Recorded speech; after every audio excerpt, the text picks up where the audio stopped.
স্ত্রী পর্যন্ত বাংলা ইংরেজি অঙ্ক সবকিছুর সমন্বয় আছে না নাই? স্ত্রী পর্যন্ত পড়ার পরে মুসলমানি শিখে ফেললো।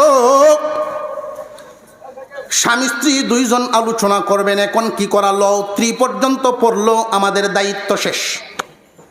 কিয়ামতের দিন আল্লাহর কাছে আর আসামি হওয়া লাগবে না। সন্তানকে কি কোরআন শিখাইছি না শিখাইছি না আল্লাহ আর জিগাইবেন না, কাম সারি লাইছি। আসামি হওয়ার থেকে বেঁচে গেলাম। এখন কি করা যায়? এখন দুনিয়া শিখাও, দুনিয়াতে বাঁচবো, দুনিয়া শিখাও। এখন সন্তানকে আপনি দিয়ে দেন, যদি মনে চায় হাফেজে কোরআন একজন বানান, আলেম একজন বানান, বাকিদেরকে ডাক্তার ইঞ্জিনিয়ার বানান। মুসলমান ইমানদার ভাইরা আমার, এই যে নুরানিতে আপনি কোরআনটুকু শিখাইলেন, যতটুকুন শিখাইলেন এটা আপনার সন্তানের কাজে লাগলো, আপনারও কাজে লাগলো। সন্তান যদি একমুখী পড়ে দুনিয়া, তার কাজে লাগবো, আপনার কোনো কাজে লাগলো না। কিন্তু পরকালীন শিক্ষা, কোরআন শিক্ষা যদি দিতে পারেন, তারও কাজে লাগবো, আপনারও কাজে লাগবো। কইতামনি আর একটু জোরে কর। সখরাত যখন আরম্ভ হয়, মানুষের সখরাত যখন আরম্ভ হয়, 500 ফেরেশতা একসাথে চাপ দিয়া ধরে। 500 ফেরেশতা একসাথে চাপ দিয়া ধরার কারণে যখন আর শ্বাস ফেলতে পারে না, তার মনে হয় দুনিয়ার সব চাপ তার উপরে পড়তেছে। এই সময় বান্দা চিৎকার দিয়া বলে, তোমরা কারা গো, চাপটা একটু কমায় দাও, প্রয়োজনে আমার সমস্ত সম্পত্তি নিয়ে যাও। ফেরেশতারা চাপ কমাবে না। এমনি ছেলে একজন ডাক্তার, তার কাছে এসে বলবে, আব্বা আমি আপনার ডাক্তার ভুতাইছি রে বাবা, অনেক কষ্ট করে তোমার ডাক্তার বানাইলাম, এটা তো তোমার কামও লাগলো, আমার কি হইল? পারো যদি চাপটা একটু কমায় দাও। পারবো নি ডাক্তারে, ইঞ্জিনিয়ারে পারবো নি, অফিসারে পারবো নি। কিন্তু এক ছেলে আইসে ব্যবসা করে, তেমন বেশি পড়াশোনা করতে পারে না, এটা নুরানি পড়ছে, মাহফিলে শুনছে, আলেমদের কাছে শুনছে, মুমূর্ষ ব্যক্তির কাছে বৈশা যদি আল্লাহর কালাম সূরা ইয়াসিন তিলাওয়াত করা হয়, মৃত্যুর যন্ত্রণা হালকা করে দেওয়া হয়। আল্লাহর কালাম ওযু করে কোরআন শরীফ নিয়ে যখন তার বাবার পাশে বৈশা পড়া শুরু করলো, বিসমিল্লাহির রহমানির রহিম, ইয়াসিন ওয়াল কুরআনিল হাকীম। আল্লাহ পাক ডাক দিয়ে বলেন, ফেরেশতারা তোমার কানে কি, তোমাদের কানে কি আমার কালামের আওয়াজ পৌঁছায় নাই? এই মুহূর্তে যদি চাপটা তোমরা কমায়া না দাও, তাহলে আবার কালামের ইজ্জত রক্ষা হবে না। এতটুকুন শিখানোর কারণে তার নিজেরও কামইল, আপনারও কামইল। নিজের সন্তান যদি আমলওয়ালা হয় আর মা বাবার জানাজার নামাজ পড়ায় দেয়, লাশ সামনে নিয়ে যখন তাকবীর দিবে, লাশ সামনে নিয়ে সন্তানের রক্তের টান সন্তানের চোখের সামনে বাসতে থাকে। আমার আব্বা আমাকে হাফেজ বানানোর জন্য, আমার আব্বা আমার আম্মা আমাকে হাফেজ আলেম বানানোর জন্য কতই না চেষ্টা করছেন, কতই না কষ্ট করছেন। এই দৃশ্যগুলো যখন স্মরণ হয়, চোখ দিয়া গড় গড় করে পানি পড়ে। আল্লাহ ডাক দিয়া কোন ফেরেশতারা রে, ইমাম কেন কান্দে? আল্লাহ ইমাম কান্দে, ইমামকে ইমাম বানানোর জন্য তার অনেক কুরবানি আছে। এই লাশের বড় কুরবানি আছে, মুর্দার বড় কুরবানি।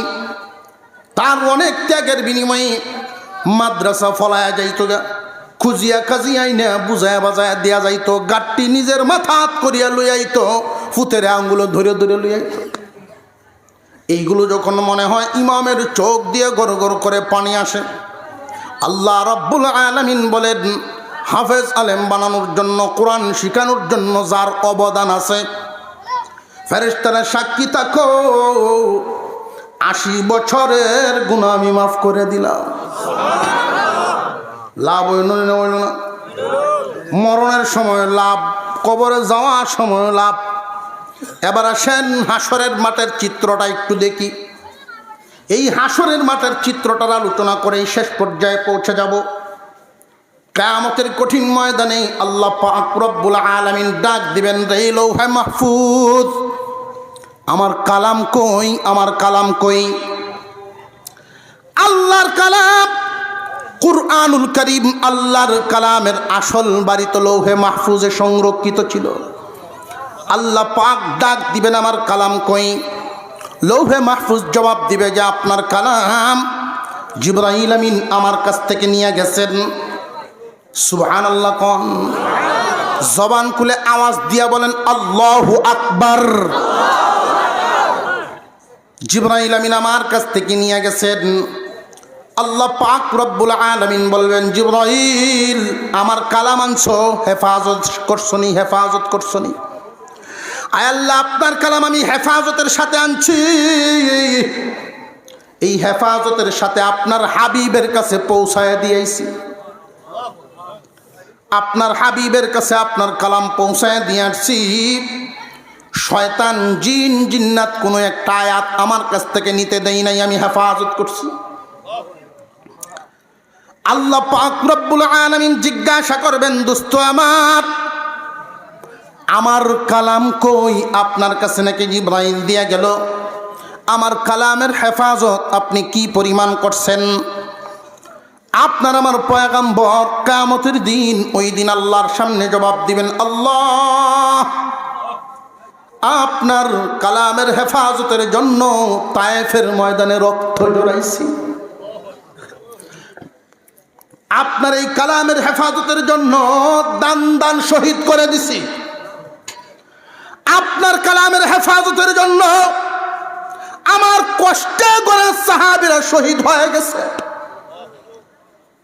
আমার জীবদ্দশায় কালামের হেফাজত করিয়েছি, কালাম অবমাননা হইতে দেই নাই, কালামের হেফাজত করছি।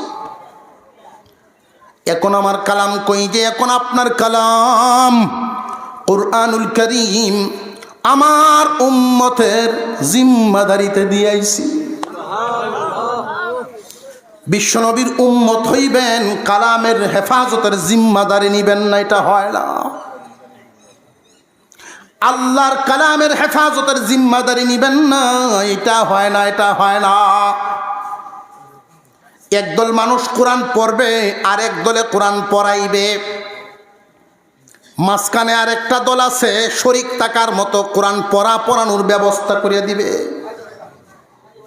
এই তিনটার থেকে যে কোনো একটায় থাকতে হবে, নইলে মুক্তির ব্যবস্থা নাই। নবীজি বলেন, কুন আলিমান আও মুতাআল্লিমান আও মুঈনান আও মুহিব্বান ওয়ালা তাকুন খামিসান। 5 নাম্বার দলটায় তুমি যাও না, 5 নাম্বার দলটায় তুমি যাও না। হয়তো নিজে আলেম হয়ে যাও, হাফেজ হয়ে যাও, নইলে তাদের ছাত্র হয়ে যাও, নইলে সাহায্যকারী হইয়া যাও। আর যদি এটাও না পারো রে বান্দা, মন থেকে মোহাব্বত করবা, কিন্তু এর বাইরে যাও না, ফাতুহলিক ধ্বংস হইয়া যাইবা। কিয়ামতের কঠিন ময়দানে আল্লাহর পয়গম্বর বলবেন, আমার হাবিব। আপনার আমার হাবিব বলবেন, আপনার আমার পয়গম্বর বলবেন, আল্লাহ আমার উম্মতের জিম্মাদারি দিয়ে আইছি। আমরা এখানে যারা আছি, যতদিন জিন্দা থাকবো, আল্লাহর কালামের পক্ষে কারা কারা থাকবো একটু হাত তুলে দেখান। নারে তাকবীর, হাত নামান।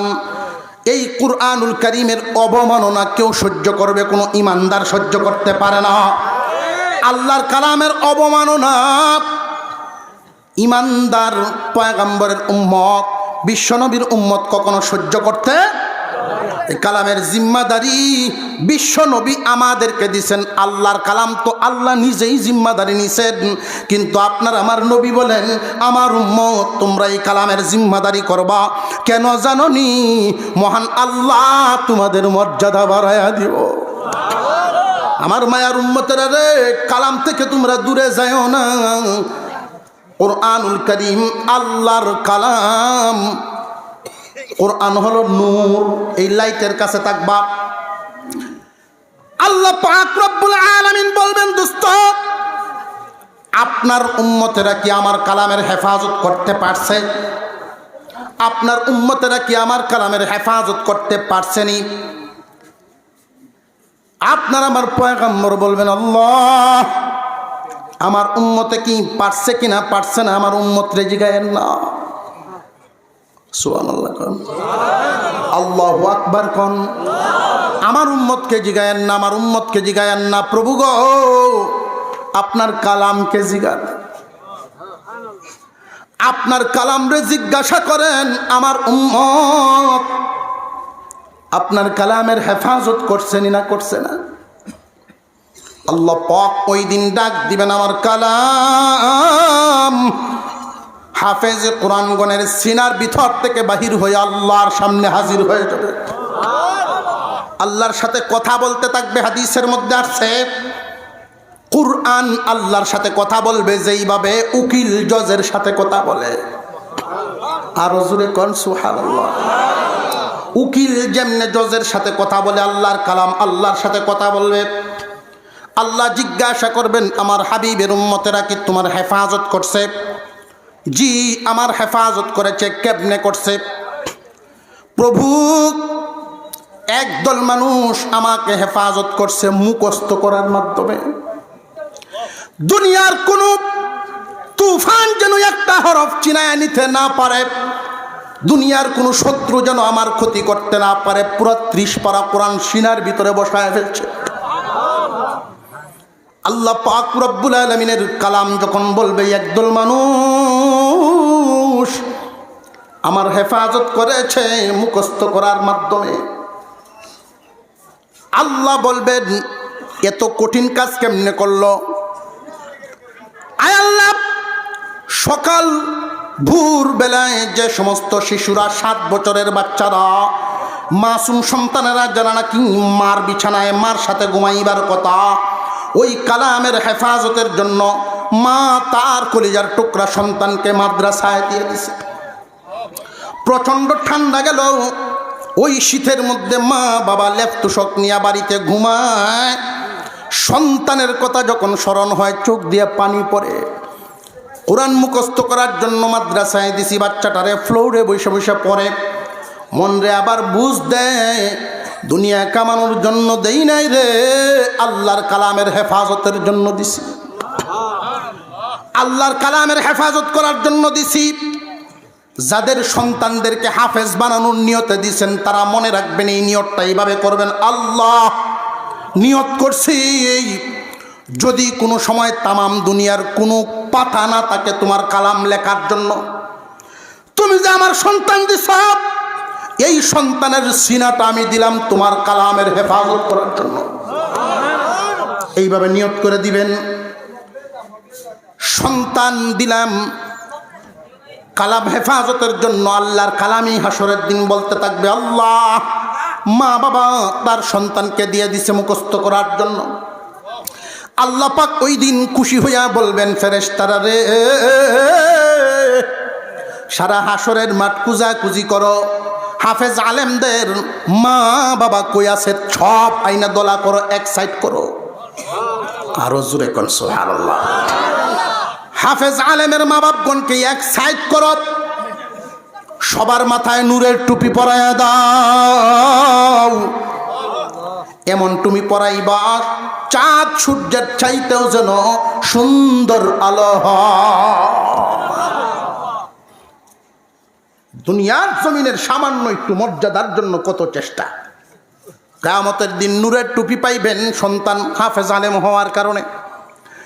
আল্লাহ পাক বলতে থাকবেন, এবার হাফেজ আলেমদের মর্যাদা আমি ঘোষণা করতেছি।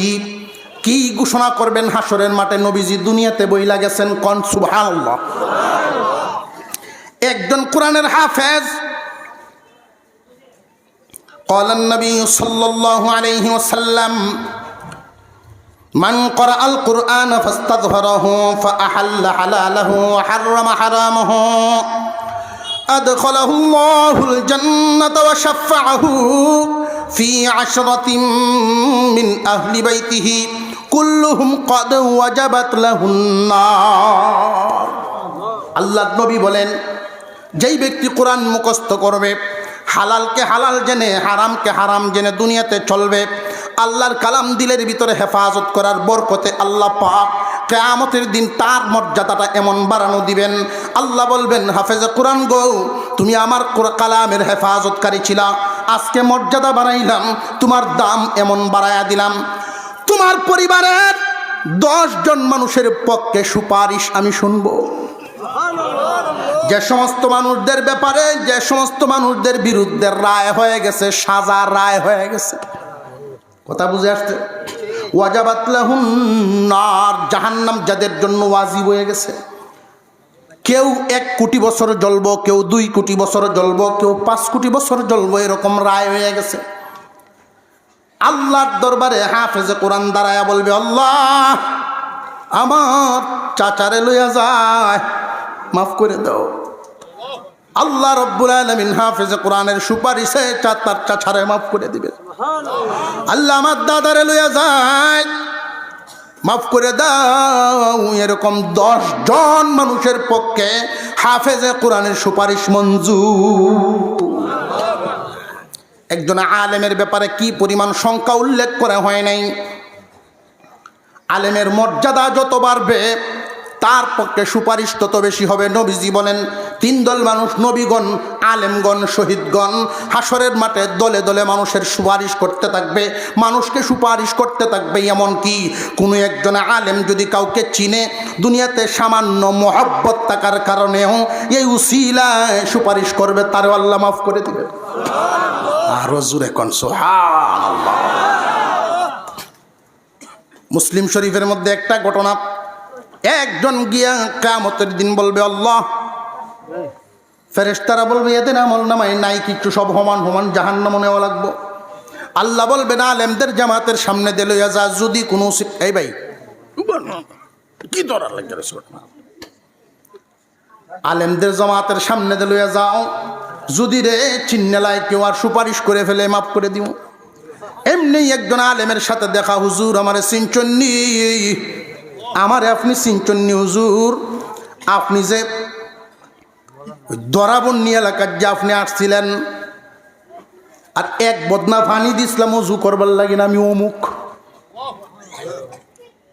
এখলাসের সাথে দেওয়ার কারণে, এখলাসের সাথে দেওয়ার কারণে মনে হয়ে যাইব, আল্লাহ ঠিকই তো খেদমত করছেন, তারা তুমি মাফ করে দাও। তার সাথে আর একজন, উনি বলবেন, হুজুর আমার জন্য একটু বইলা ফেলেন। তুমি কিতা করছো? বেড়ায় তো 1 বদনা পানি দিছি উজু করবার লাগি, তুমি কিতা করছো? হুজুর এই বদনাটা আমার আছি, এই বদনাটা এটা আমার আছি, বদনার মালিক আমি। সুপারিশ করবেন, তারে আল্লাহ মাফ করে দেবেন। হাজার হাজার অসংখ্য গণিত মানুষ মুক্তি পাইতে থাকবে। তো একদল মানুষ, তাদের বংশে কোনো আলেম নাই, বংশে কোনো হাফেজ নাই, অসহায় হয়ে দাঁড়ায় থাকবে। কেউ যদি সুপারিশ করত, কতই না ভালো হইতো।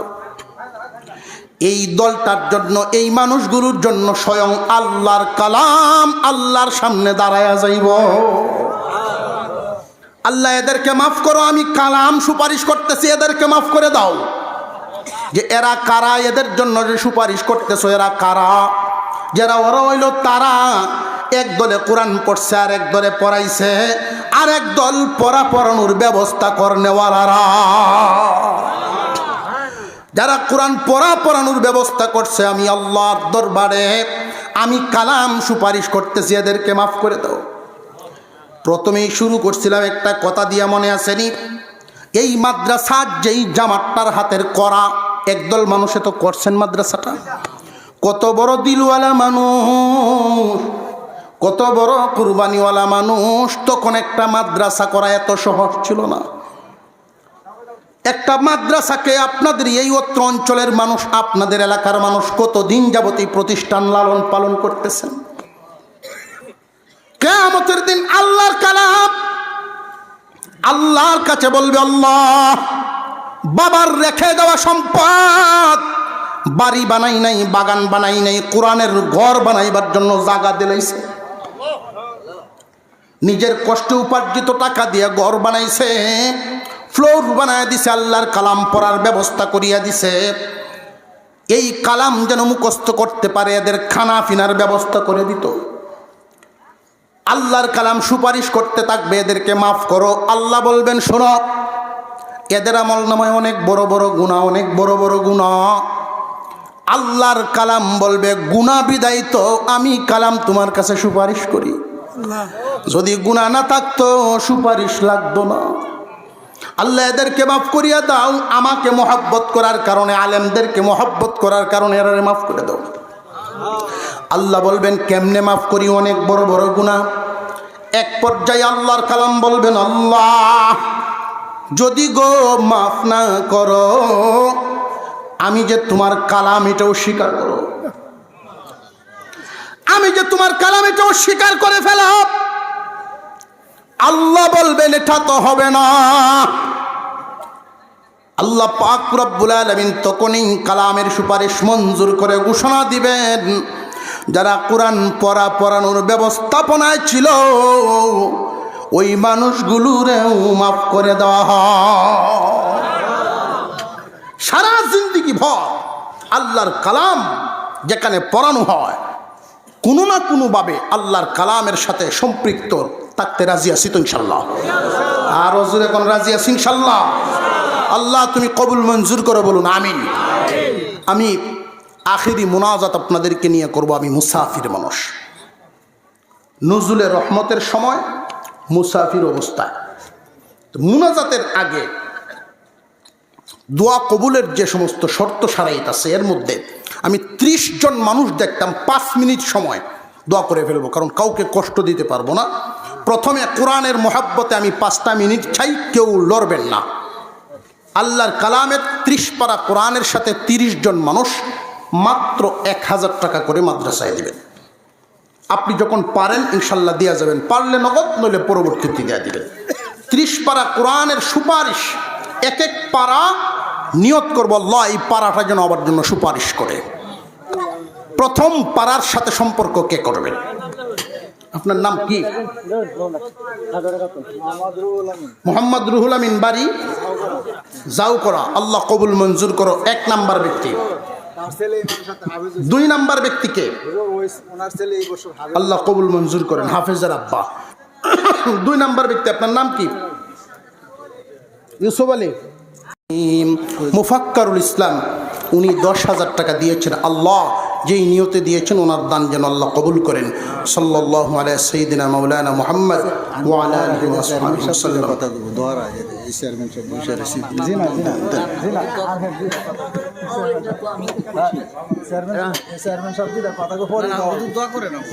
রব্বি মিন কুল্লি যামবিন ওয়া আতুবু ইলাইহি লা হাওলা ওয়া লা কুওয়াতা ইল্লা বিল্লাহিল আলিয়্যিল আযীম।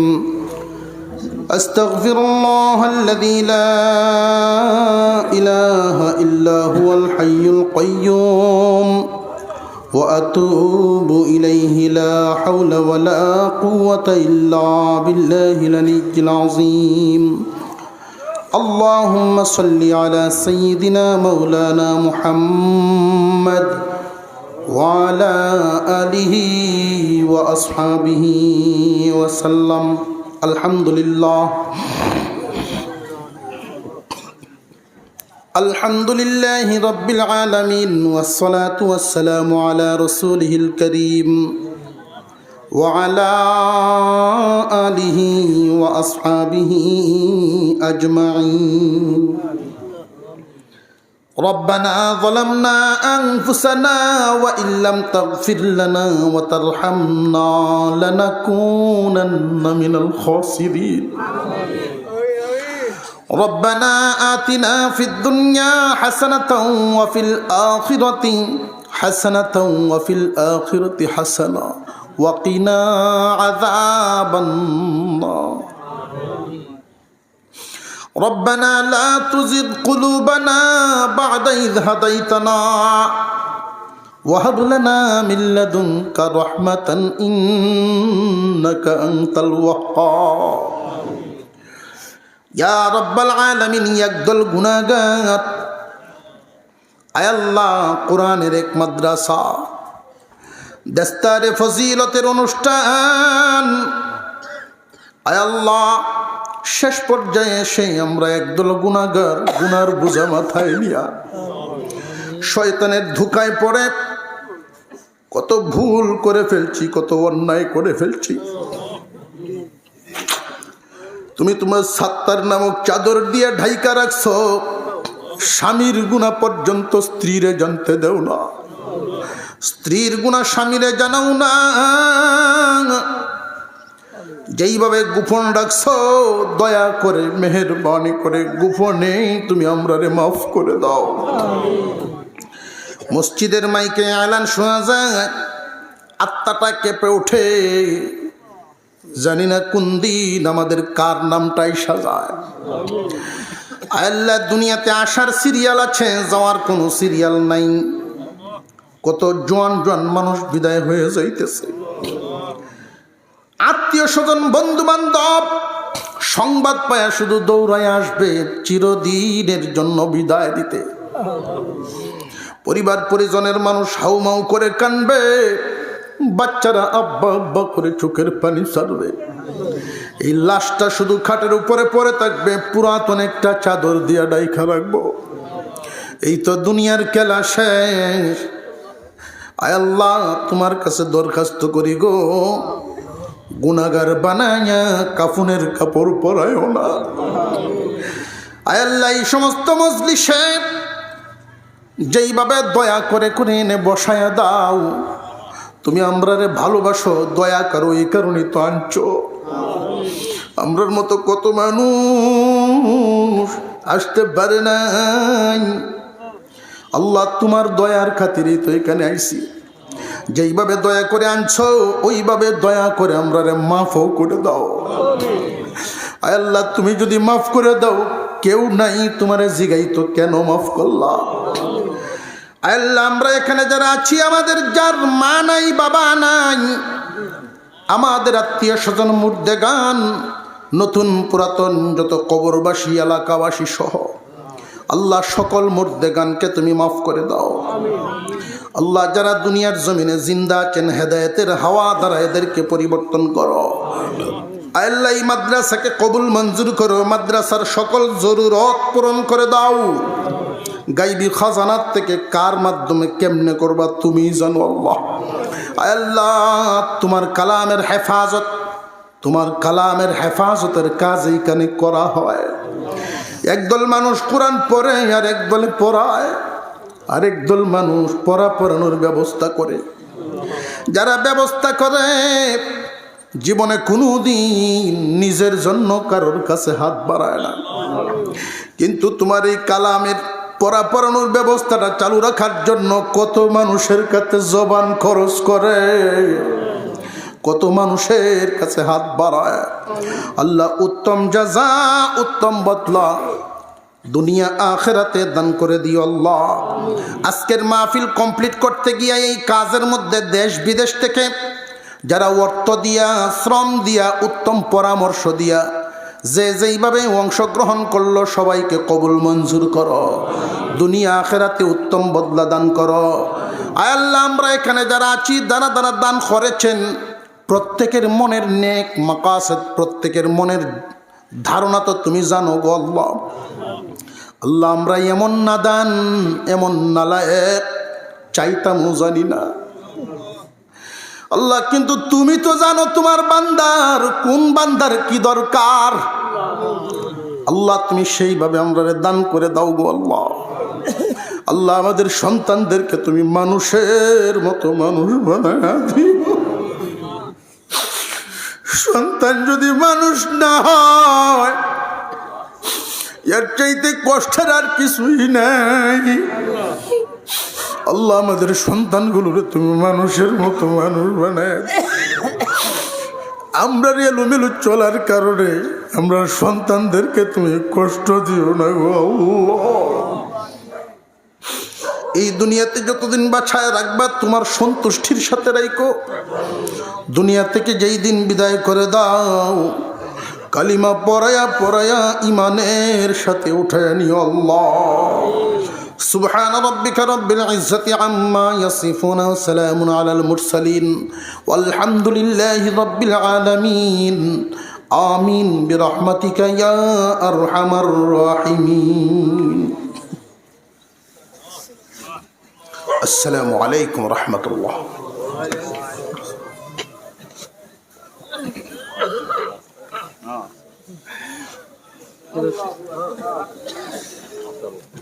Thank you.